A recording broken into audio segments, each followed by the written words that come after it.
Hey guys, Grant here. I want to tell you all about my friends at Black Bear Inn and Suites of Gatlinburg who are making it possible to bring this episode to you. As you guys know, I grew up in East Tennessee, and there are two things that all East Tennesseans have in common. We all love the Vols, and we all love the Smoky Mountains. Since I've moved to Nashville, I've been unable to get my Smoky Mountain fix in, but thankfully, our friends at Black Bear Inn and Suites of downtown Gatlinburg have me covered. They are conveniently located at 1100 Parkway and are within walking distance of all the major attractions and best food that downtown Gatlinburg has to offer. To book your Smoky Mountain getaway today, visit blackbeargatlinburg.com or call 865-436-5656 or toll free at 1-800-933-0777. If you're looking for the perfect Smoky Mountain vacation, Mountain Romance is your cozy romantic getaway. Starting at $129 per night, you get 2 bedrooms, 2 full baths, and this beautiful cabin will sleep up to 6 people. With an amazing mountain view, fire pit, pool table, and hot tub, this place has it all and is located within minutes of downtown Gatlinburg. To inquire, go to Airbnb and search for Mountain Romance or email bearslair2021@gmail.com. Welcome to this edition of the Volin' Out Podcast. I'm your host, Jordan, here with my co-host, the real Grant Williams. How you doing tonight, man? Man, Jordan, I'm good. How you doing, brother? Buddy, I'm fantastic. We're here tonight with our good friend, Tyler Ivens. How you doing tonight, Tyler? Boys, I usually say it with a little bit more volume to it, but whenever the snow's got to me, man. I'm just piled on. I'm exhausted. I just want to sit back and wish that this beverage didn't just have Coke Zero in it. Hey, Coke Zero is the best soda right there, though. Oh, hang on. I'm really ecstatic that a product that has not been endorsed by this podcast is in my current hand, that you can also be a part of the Volin' Out Podcast with just a simple donation of your. But boys, besides that, I'm doing well. I don't want to put product placement where product placement needs to be. Sometimes you just got to cover up and you got to go. It's not being brought to you by Nike either. How are you two? You guys doing well? Man, I'm good. I'm just snowed in Nashville right now. We got not as much as you guys got, but still quite a bit. So apparently, I brought it with. I was over in the mid-state this weekend.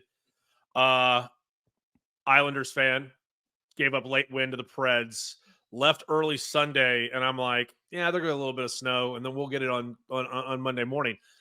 Yeah, when I woke up Monday morning, I was like, yeah, my bad. If in fact I did bring it, but it is what it is. Hopefully you guys are as safe as. I mean, they're talking. I got some friends that are over in Halls that are claiming they got 10 inches of snow. So, I mean, everybody's done the ruler photos. So we got about 7 or 8 here in Hardin Valley. So it's definitely not a dusting, but it's definitely not blizzard of 1993 as everybody likes to kid around about. Right. You guys got more down there than we did up here. I've got about 4 in my front yard. And usually if you guys get hammered, we get hammered up here, so. Where is it? Where is up here, Jordan? Oh, I'm in Gatlinburg. Yeah, the fact that the valley got more than the mountains did. Yeah, that you don't see that every day. It was weird because yesterday, whenever it was still going, we still had it swapped over to rain for about an hour or so, all froze over. And I mean, buddy, it was slick business out there. We went over into Gatlinburg to hit the grocery store yesterday, and it was like the roads hadn't been touched. It was wild. Very surprised by this weather that Tennessee had the turnout that they did yesterday at the Food City Center, but dubs are dubs, boys. Absolutely, man. Well, let's jump into that and let's talk about that just a little bit right here, man. Sure. Great game for the Volunteers yesterday with a huge dub over the Gators. But what have you kind of seen from the team this season, and what are you putting your expectations at right now after a couple of big wins in SEC play? My expectations haven't changed from the very first time I was asked about them. I have a reputation, not that I try to build or try to add to the reputation.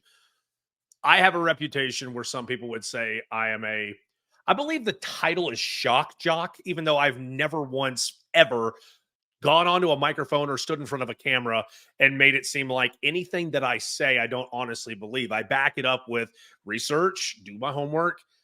From the word go this year, I've told everybody Tennessee's going to the Final Four. It's on footage. It's on audio. Got it everywhere. There are times where Tennessee looks like that they are a can't-miss Final Four team, and other times they look like they don't deserve to make the NCAA tournament. Those are the inconsistencies that still at times haunt Rick Barnes' program. What I will say about this Tennessee team is this. We're now starting to learn something about this Tennessee team. They will go as far as Dalton Connect will go. That being said, I know Dalton Connect steals all the headlines, 1 away from 40, give Dalton the ball, don't check him out, let him score 40. He's must-see television anytime Tennessee and Rick Barnes hit the floor. Tennessee will go as far as they want, depending on Jonas Adu. If you watch the games that Tennessee has performed in this year, the games where they've struggled and Dalton Connect has had to play essentially ISO hero ball, Jonas Adu's on the bench with foul trouble. And they're having to try to outscore an opponent who just continue to feed the paint, and they get and ones, and they get a lot of Tennessee's bigs in trouble. Dalton Connect single-handedly put Tennessee back into position to win that game in Starkville 8 days ago because Jonas Adu was sitting on the bench. Florida, their game plan on Tuesday night was to attack the rim, see if they could get Adu in foul trouble, and then see him sit on the bench. What I see out of this Tennessee team right now is there are 3 main storylines. And you can rewrite, you can reshuffle the deck, you can do whatever you want with them. But right now, there are 3 main storylines. Number 1, how far can Dalton Connect take you this year? Dalton Connect right now can be an NBA lottery pick if he wants to be. Dalton Connect right now is the clear front runner for SEC Player of the Year. Wade Taylor down at Texas A&M, he was your preseason pick by the media. That's a fair assumption that he's going to hang around, and he probably will. Great game last night in the loss to Arkansas. Storyline number 2 is, will Freddie DeLeon continue to take minutes or assist in taking minutes away from Zakai Ziegler? I believe, if I remember correctly, I'm off by a number, but since January, the new year, in 4 games, Ole Miss, Mississippi State, Georgia, and Florida, Zakai Ziegler has played at least 36 minutes in all 4 of those SEC games. He can't keep playing those minutes and expect to still have legs in March. Freddie DeLeon needs to come along, and he needs to be able to grab a hold and say, I'm going to assist, I'm going to take away, even if it's 2 minutes to sit on the bench going into halftime. If he gets an extra 2-3 minutes, but those add up at the end of the year. The third You're storyline, absolutely right. No. We'll come back real quick. The third storyline, is it a moderate issue, or is it becoming a more serious issue, for lack of better words? The inconsistencies of Triple J and Santiago Vescovi. I keep saying Santi's going to snap out of this because your first team All-SEC talent, who the last 2 years you've relied on for all of your scoring, he's not taking a back seat. He's taking a third row seat to the Dalton Connect show right now. I've had a chance to personally talk to Santiago, and Santiago Vescovi has been like, this guy's the real deal. I just want to win. Josiah Jordan-James, whatever it takes, we just want to win. And that's the right mentality to have, but you also don't want them to take back seats to the performance if there is a night Dalton Connect can't go, injury, if the ankle keeps hampering him, or if Jonas Adu gets in more foul trouble.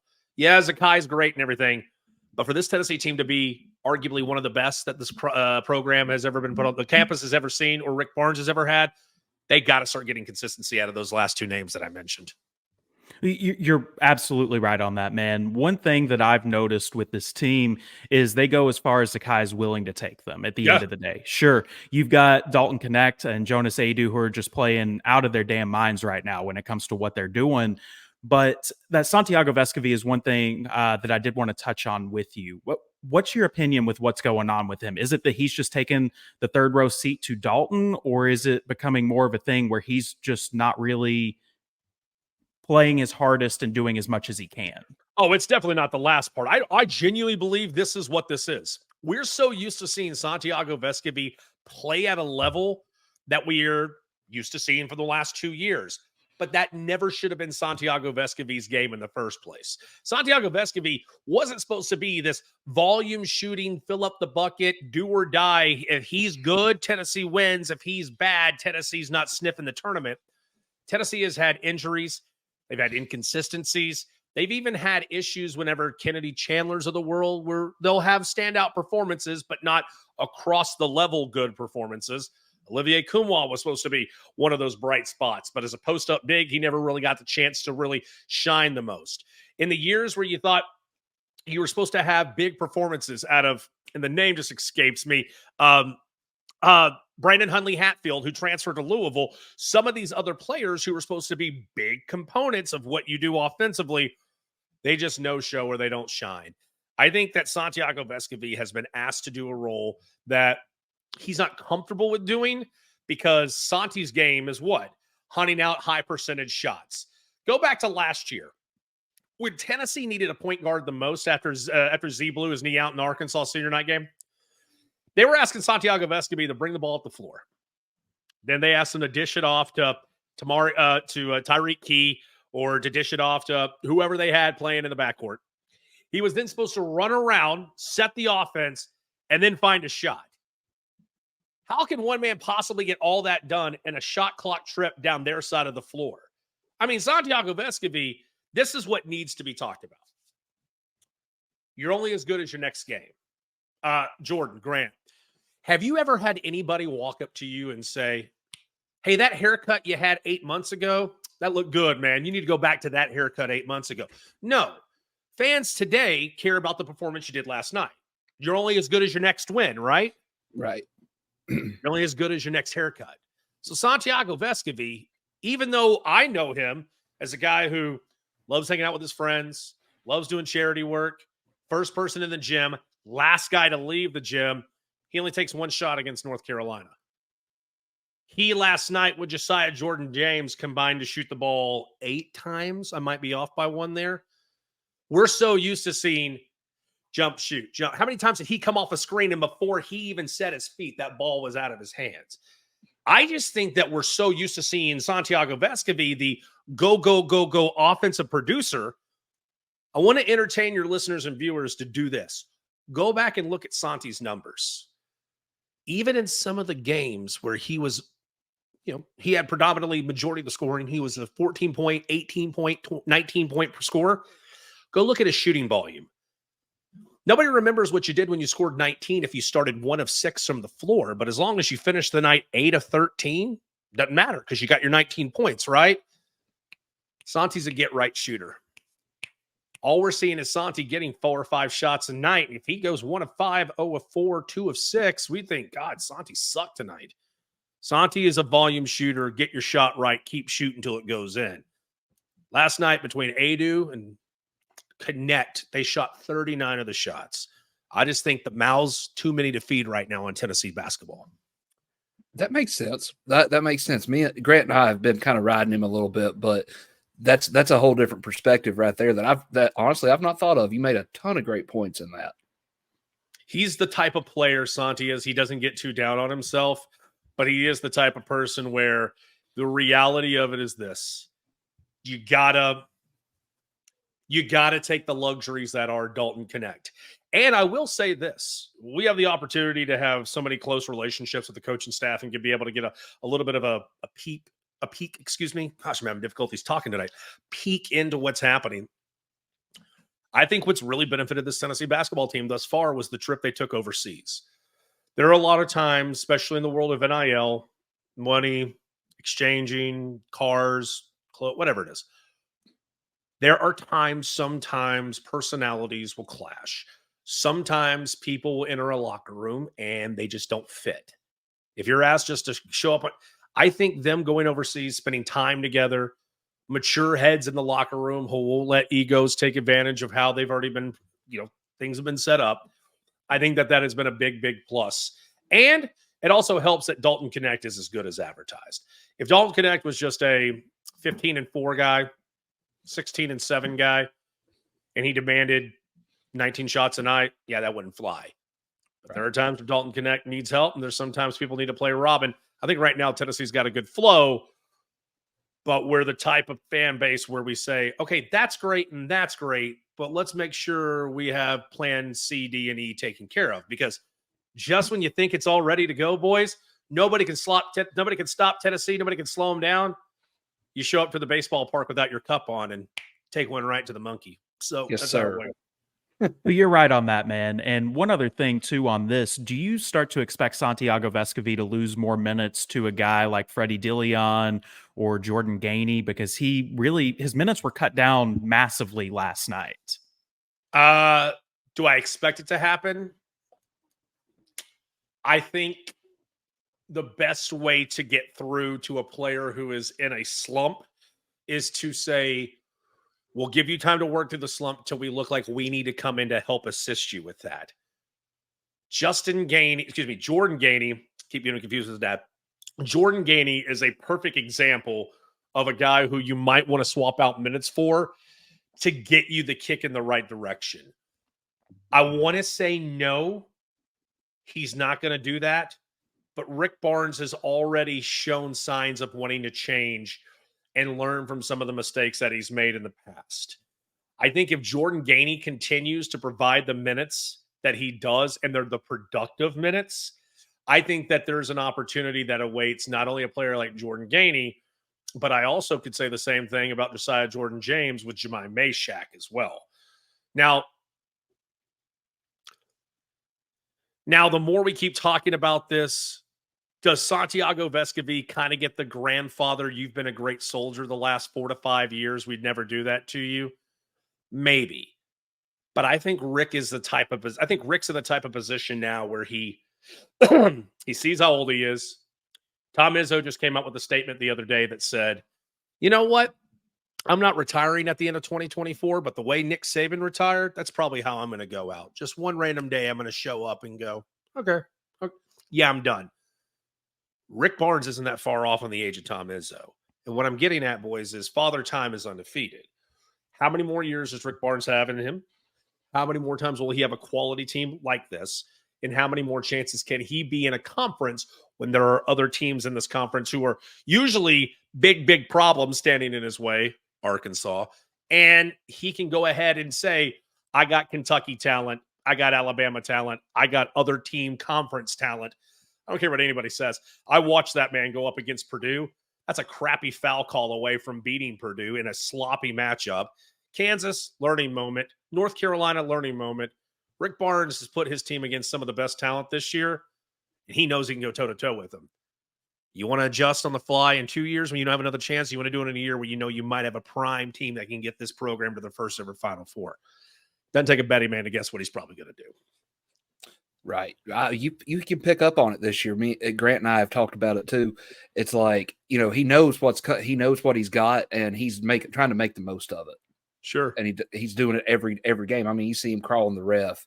Last night, actually, he was still coaching with, 2:20 to go, up 20, crawling Dalton Connect over something he did. It was cool. He's always coaching. I'll tell you that. He's always coaching somebody over something. That man needs to be, and it's crazy too. Somebody asked me the other day in an interview, why do I believe Rick Barnes isn't a more of a household name?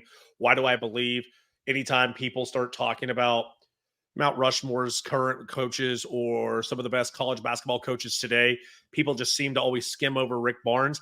And I just reminded them the reason why I think it happens is because Rick flies under the radar. Rick isn't on social media doing the welcome to the sip, come to the gritties, whatever the hell people are doing these days. He's not doing the rotating camera thing with the kids behind his back. Just, can you make shots? You going to go to class? You going to do something stupid that's going to put you on Twitter? We don't want you. Do you want to come here and get a great education? Do you want to learn some things? Do you want to go to the league? Sit down and have lunch with me. Well, and that's what we want. He recruits kids who aren't going to embarrass us for wearing the power tee out in public, which is my favorite thing about Rick Barnes. I mean, there's been times in the past where we've had just not the best player, the best players on the floor, but not the best people wearing the jersey, and it's changed under Rick. It's always the right guys. Players, people. I want the best humans out there. Now, if they got talent while they're out there too, sure. You don't need somebody who's scoring 24 a night but throws his girlfriend around. I mean, look, I only say this because this is what some of the other programs kind of deal with in today's age, which just that small mark I made there, I think it's also one of the benefits of having NIL. And this is just the three of us spitballing here. I just got to do an NIL event tonight with Brew McCoy. And I was just sitting there quietly talking to him about, hey, what are some of the benefits about NIL? Clearly, players getting money and getting to do nice things is awesome. And he made a comment. He was just like, yeah, it's one thing if you're like, hey, if you get in trouble, threaten you with playing time or you got to run sprints so you vomit. He's like, it's another one you start messing with people's money. And it's just like, yeah, because if you go out and do something stupid, how many businesses or local entities are going to show up to you going, I want you to represent my business. Here's a paycheck. So perhaps maybe that's one of the benefits we're seeing. Not so much knuckleheadery, if I'm allowed to use that word. We're not seeing too many knuckleheads or rosters across a lot of sports at the university level. That's a good point. That's also something I've honestly not ever thought about, but it makes a ton of sense. Yeah. It makes a ton of sense. Again, you start messing with people's money, all of a sudden people's attitudes start changing, right? Yeah, absolutely. I know I don't like my wallet being messed with. I think we all speak. That's your. Speaking of wallet being messed with, I hope Virginia and Virginia Tech are hitting that over tonight. Because if not, you're going to have one pissed off Tyler Ivens when this is over. We'll make sure either of you look at the score. Don't either of you look at the score, because if you start hitting at me like, okay, I'm serious. Oh, there you go. No, I'm the same way. If I gamble on something, most of the time I don't even want to watch it. I think my wife just yelled the score. Don't tell me the score. No. I think she just yelled the score. Sorry. Go ahead. Yeah, well, man, kind of changing the pace on what we're talking about here, Yeah. but I do want to get your opinion on Nick Saban, since we're a week out of his retirement right now, and you did mention on him a tad bit earlier. What are your thoughts about Kalen DeBoer going to Alabama, and just kind of tell us a little bit about Nick Saban, if you've had any interactions with him or anything. I think that there are a lot of coaches in the sport who you don't ask for respect, you demand it. There aren't too many coaches anymore on both the college and the professional level where you don't have to recruit your program, you recruit yourself. Nick Saban is the guy where when he walked into a locker room, when he would walk into a recruit's house, when he would speak at a charity rubber chicken whatever charity event to try to gain money, more donations from big boosters with bow ties, you stopped what you were doing. Your kids weren't on their smartphones. You made sure you pulled out the fine china, and you made sure that everything was ready to go for that game. Nick Saban is in a rare fraternity in my eyes of people who I may not, from a certain perspective, I don't want to call it a fandom, because yeah, I'm still a fan for what I do. I'm lucky to do what I do, but I've done a really good job of taking what I would once call fandom and turn it into a profession and be more neutral to what I look at. I respect Nick Saban because he was so damn good at what he did. I would love to be the Nick Saban of anything I do. Yes. The one time I had a chance to do anything with him, I was at SEC Media Days one time, and I just remember saying to myself, there's no chance this guy is going to give me more than 90 seconds of his time. The second he sees him from the University of Tennessee station, he's going to just blow me off. I was talking to him, and I remember, all right, I'm going to try to loosen him up a little bit. Instead of thinking instead of talking to him and being like, I'm going to go right to the stats questions. What do you think about your running backs? What can I do to stand out that the other jabronis at Alabama ask all the time? Hey, coach, my name's Michael, touchdown Alabama. What do you think about Carlos? It's just like, okay. So I was like, Coach, you're going to think this is a ridiculous first question, but I know you love oatmeal cream pies. Is there any other Little Debbie that you love more? And he turned and looked at me and gave me this stare, like, you stopped me to ask, like, this is how you want to start things. And I'm like, I'm about to have a fudge round in my pants for asking you that question. And he goes, what's yours? And I go, don't you think it's a little weird that zebra cakes are just Christmas tree cakes, their hearts at Valentine's Day? It's called good business. And you got about 20 seconds to ask me a question. And guess what? I changed it up from there. And I learned a very important lesson that day. If you want to be taken serious and you want to continue to gain respect like he does, he has moments where he can joke. Like everybody knows, he loves D's nuts jokes. So he has his moments when he loves cutting up, but there are those other instances where it's business as usual. And as much as, and as tough as it may be for Nick Saban to step aside, especially losing that game on that play call to that team, says a lot more about him. But I think the one thing that we're not talking about enough, And if you believe how he officially called it or the reason why he called it quits, there aren't enough people in today's age who are men of their words. There are two things in my life I'll never break: my word and my balls. I will never break my balls for you, and I will never break my word. If I tell you I'm going to do something, we might have to reschedule. We might have to do it at a later time.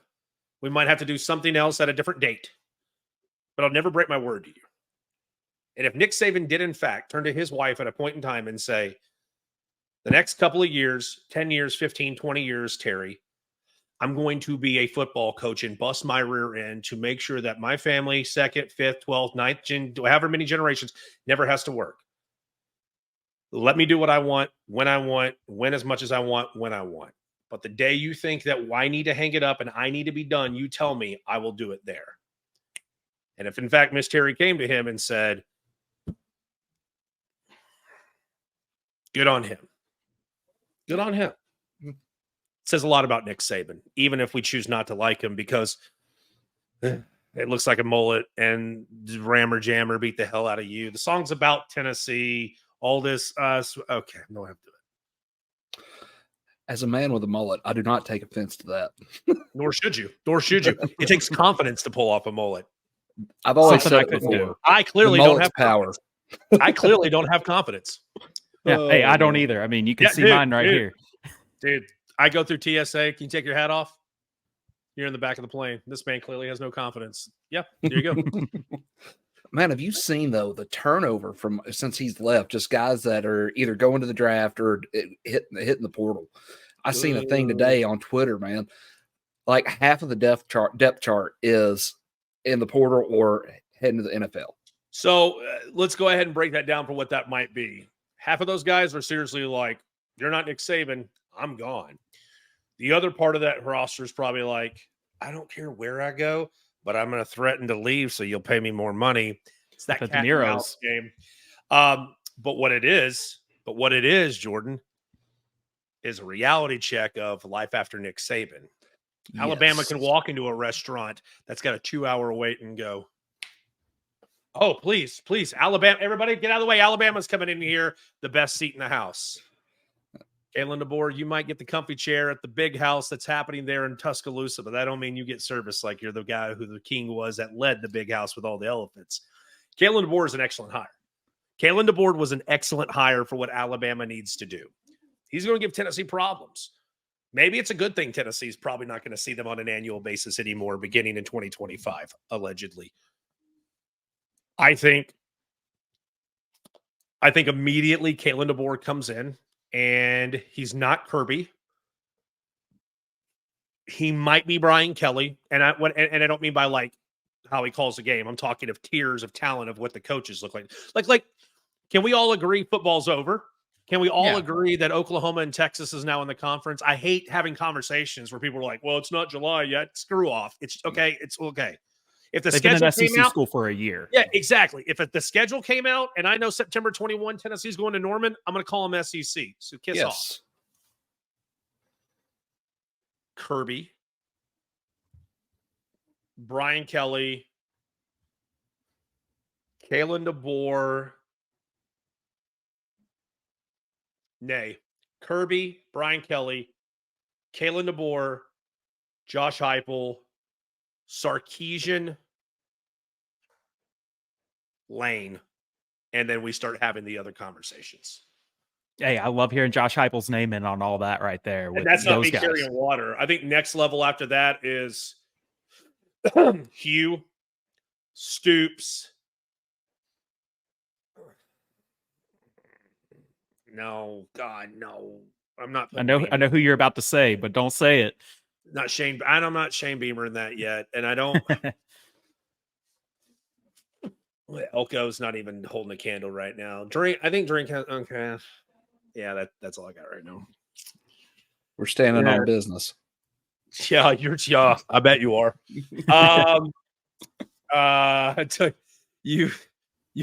You get back-to-back 60 burgers hung on you, and then you're going to come over there, shake hand, and run off like my cousin after he beats me by 1 point in Madden. You better get to walking. I can't wait till he comes back to Neyland Stadium next year. And look, Missouri's going to have a good team next year. Missouri's going to be Can he recruit consistently? Then we'll have a conversation. But right now, this little window he's doing between 23 and 24, all right, good on you, Drink. You went and found a kid in junior college and turned him into a freaking all SEC running back. I got to give you props for that. I can't talk trash whenever you've done that.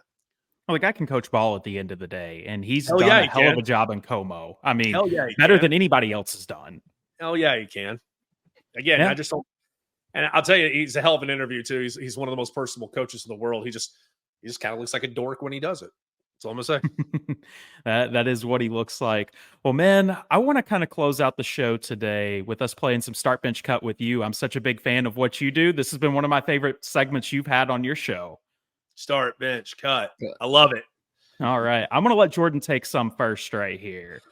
All right, buddy. Start, bench, cut. 3 most heartbreaking moments in Tennessee sports history. 09, Cody blocked field goal in Alabama. 18-19 B-ball loss to Purdue in the tourney. 2017 Florida Hail Mary.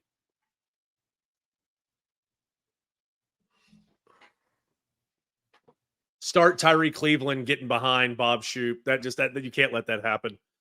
Because that game that made Felipe Franks make it look like he was actually a decent quarterback in the SEC, and then he went to Arkansas and pooped his pants.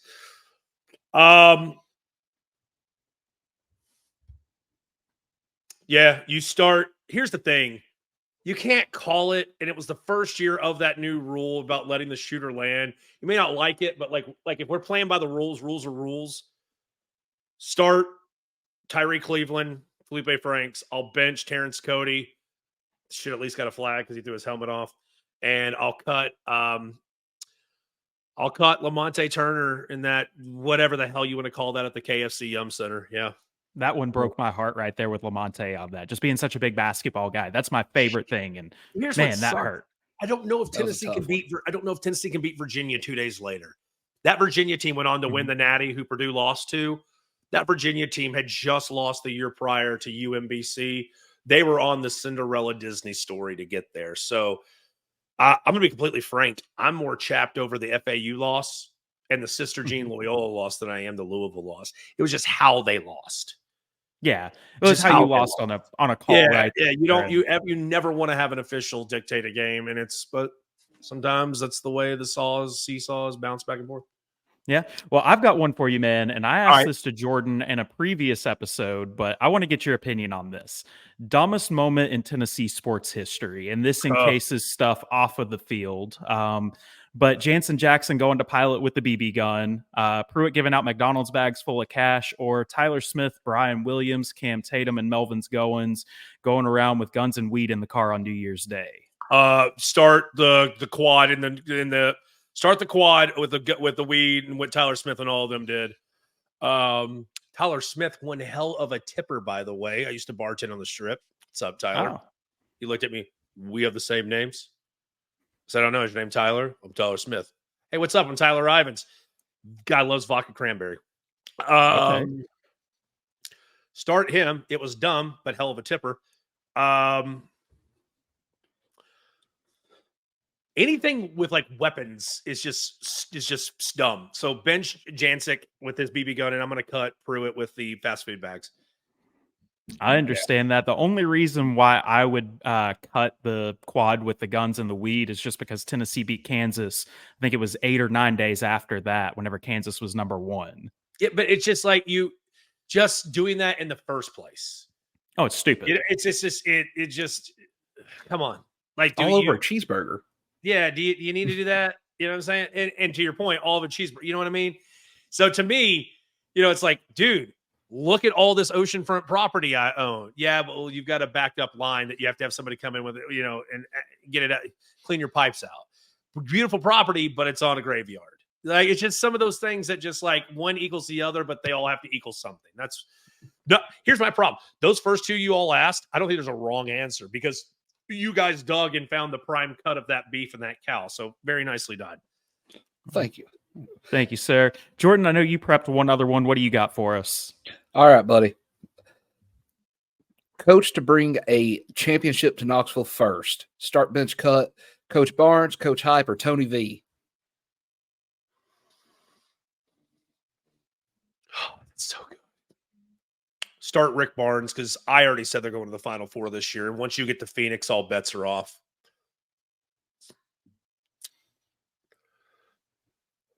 I got to see that Tony Vitello restored his pitching this year. Chase Burns.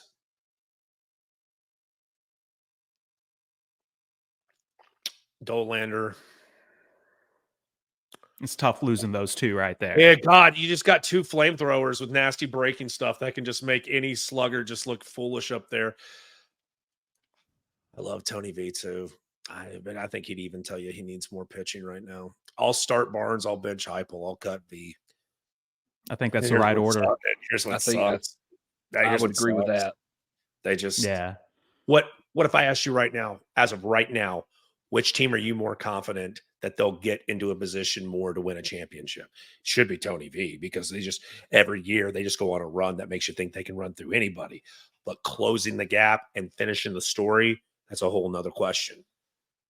They get out to Omaha or get right there before that, and it's just like they hit that one team that can hit the ball and puts them in a bad spot.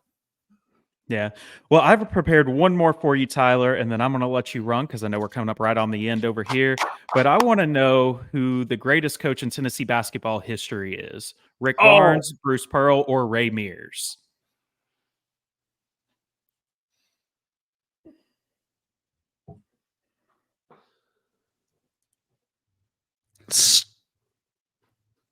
I put you on the spot with this one, I think. Oh, my God.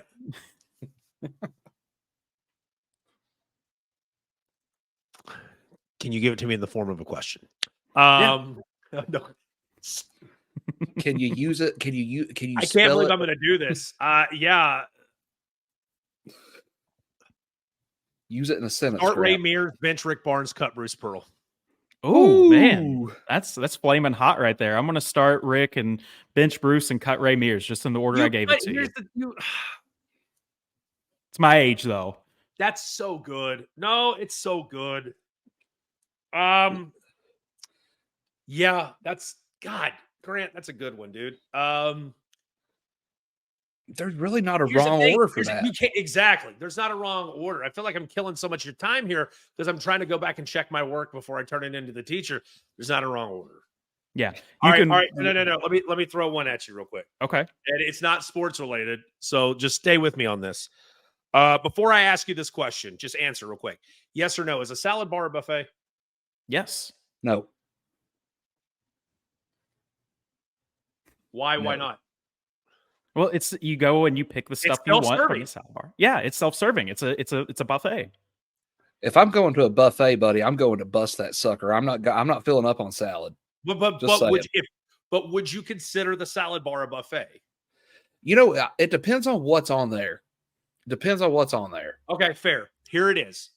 Start, bench, cut. Best buffet.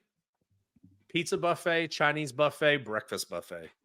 Oh, that's easy. I'm going to take the pizza, bench the breakfast, and then cut Chinese just because I don't like Chinese food.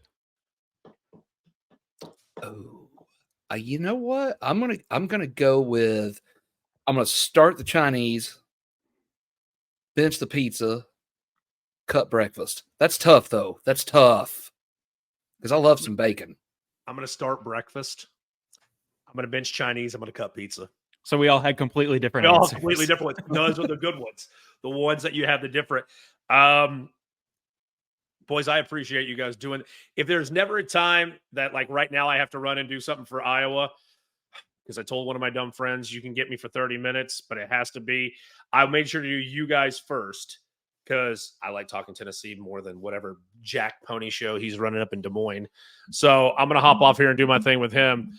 I don't blow smoke up skirts. You two have got something going on here. Well, thank you, man. We appreciate that, buddy. You guys got something here that makes me want to go. Maybe you should maybe you should give the Ballin' Out podcast a listen. That's all I'm saying. Well, man, we appreciate that. Much. If you ever need anything, boys, give me a shout. All right. Absolutely. Well, thank you for jumping on, man. We appreciate you. Hey y'all, Jordan here. I wanted to tell you about our friends at Three Kings of Cardboard, the go-to spot to upgrade your sports memorabilia collection. Check out their Facebook group and eBay at Three Kings of Cardboard. I have dealt with them personally and will not deal with anybody else. My favorite item is my Jalen Wright 1-of-1 Bowman U Superfractor that they pulled me. Check out our friends at Three Kings of Cardboard today. This episode of the Ballin' Out podcast has been brought to you by our friends at Peace of Mind Enterprises. From construction, home remodel, down to general handyman services, Peace of Mind has you covered. All technicians are licensed and insured, servicing East Tennessee with 30-plus years of experience. Call 865-202-7167 for a free estimate, because nothing beats having peace of mind.